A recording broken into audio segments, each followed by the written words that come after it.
before Rome ruled the world, before legions marched beneath golden eagles, before emperors claimed divine power, there was a broken land, a land of tribes, of hunger, of fear, of endless war. This is not the story of Rome's glory. Not yet. This is the story of how power is born. The ancient world did not begin with empires, it began with collapse. Around 1200 BC, the Great Bronze Age civilizations fell. Cities burned, trade vanished, knowledge disappeared. What followed was an age of darkness, where survival mattered more than beauty, and strength mattered more than law. In Greece, this chaos would eventually give birth to Sparta, a society built entirely for war. But far to the west, on the banks of a small, muddy river, a very different experiment was beginning. Italy was not special, it had no ancient wonders, no massive cities, no legendary kings, just hills, marshes, and a river called the Tiber. Flooded, unstable, surrounded by enemies. The Greeks laughed at it, the Etruscans looked down on it, the world ignored it. And yet, this forgotten land would one day rule them all. Long before Rome was an empire, it was a village of huts. Shepherds, farmers, fighters. There were no palaces, no marble, no legends yet. Only one rule: survive, or disappear. Unlike Sparta, which chose discipline, Rome chose adaptation. Romans did not believe in purity, they copied what worked. Weapons, gods, tactics, laws. Rome was not proud, Rome was practical. And that made all the difference. Every civilization needs a story. Rome chose one soaked in blood. Romulus and Remus, twin brothers, abandoned, raised by a wolf. One would kill the other. Rome was founded not on brotherhood, but on murder. This was not a warning, it was a message. Power demands sacrifice. Rome was not always a republic. For centuries, it was ruled by kings. Some wise, some cruel. The last king ruled through fear. And when the Romans finally overthrew him, they made a promise that would define their future. Never again will one man rule us. No kings. No gods among men.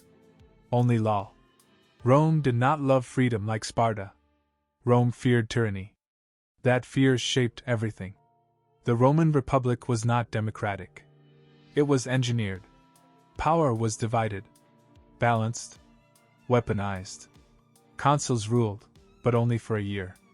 The Senate advised, but never commanded. The people voted, but never controlled. It was not fair. It was not equal. But it was stable. Rome learned something Sparta never needed to. Power must be shared, or it will be destroyed. Sparta lived for war. Rome fought because it had to. Every year brought a new enemy. Etruscans, Latins, Samnites, Gauls. Rome lost battles. Rome lost armies. But Rome did something revolutionary. It learned. Where Sparta repeated perfection, Rome evolved through failure. Defeat did not break Rome. Defeat refined it. The Roman soldier was not a warrior poet. He was not trained from birth. He was a farmer who picked up a shield. A citizen, not a slave. Not a warrior caste. Rome did not ask for glory. It demanded obedience. Discipline replaced honor. Order replaced passion. This was not romantic. It was unstoppable. Sparta's strength was men. Rome's strength was systems. Roads that never ended. Laws that outlived generals. Armies that could be rebuilt again, and again, and again. Rome could lose 50,000 men and return next year stronger. No ancient civilization could match that. Rome did not seek annihilation. It sought control. Defeated enemies were taxed, drafted, absorbed. Rome turned enemies into Romans. Sparta crushed its enemies. Rome consumed them. By the time Rome unified Italy, it had already learned the secret of empire. Strength is temporary. Systems are eternal. The world had not noticed yet. But it would. Soon. Sparta forged warriors. Rome forged reality.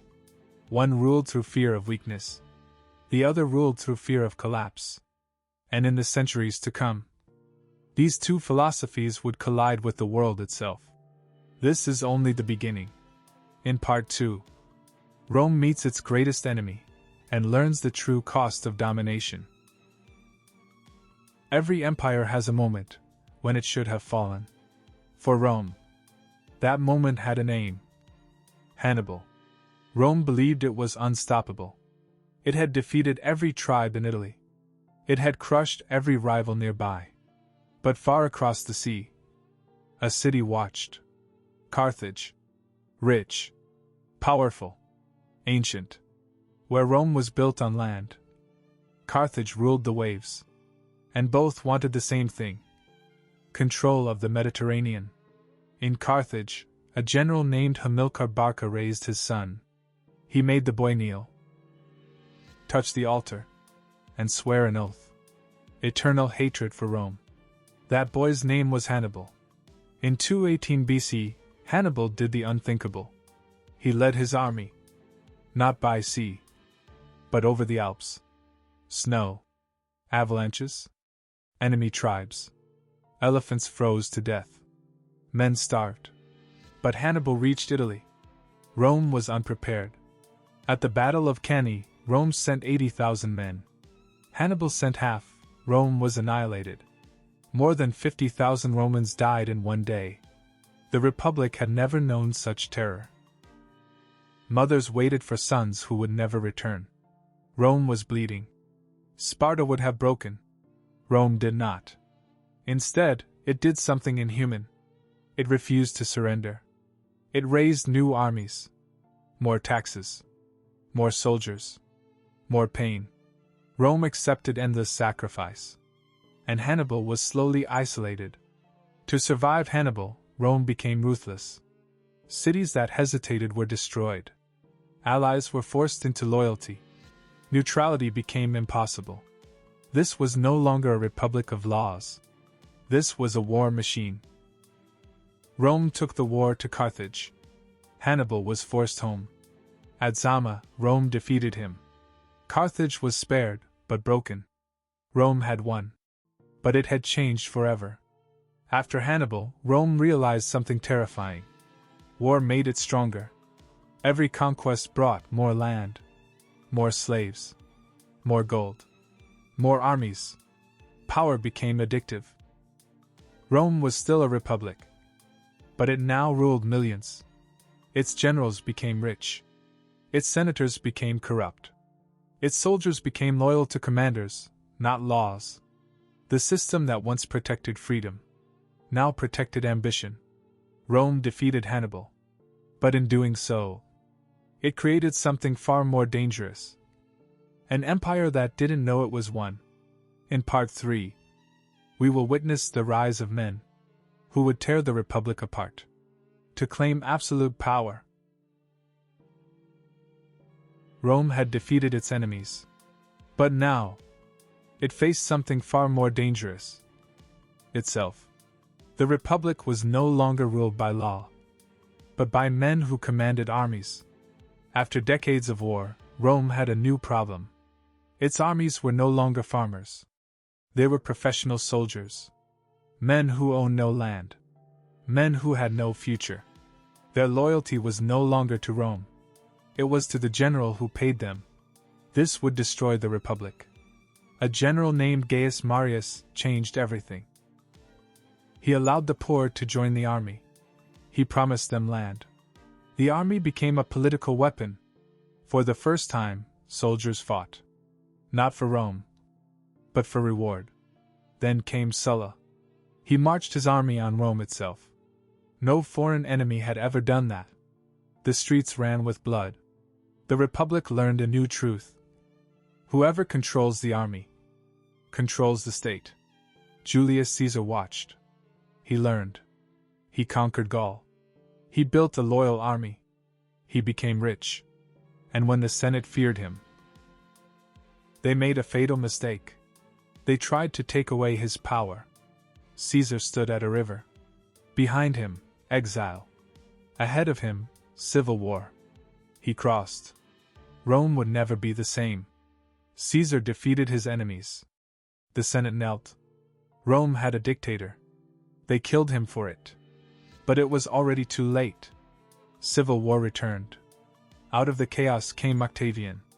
He was calm, cold, brilliant. He did not take the title king. He took something more dangerous. Emperor. The Republic died.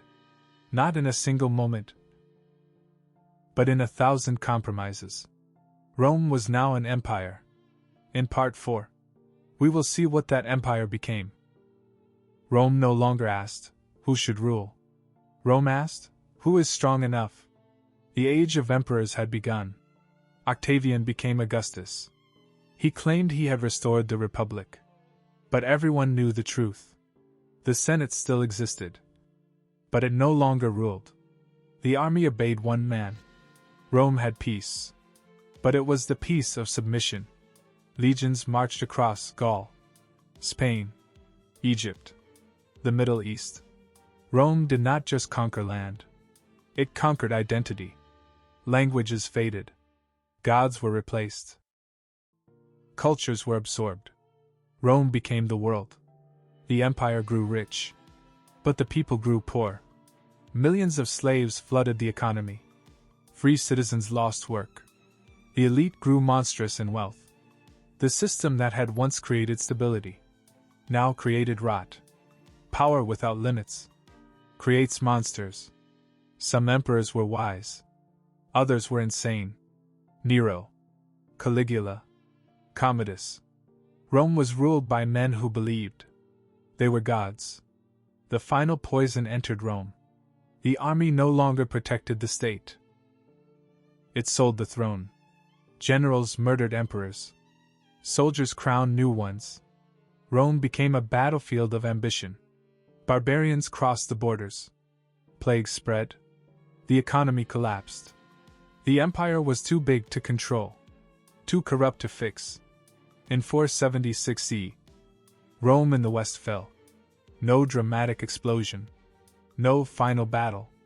Just silence. The world it ruled continued. But Rome was gone. Sparta chose discipline. Rome chose domination. Sparta died quickly. Rome lived long. And collapsed under its own weight. This is the lesson of power. What conquers the world is often destroyed by it.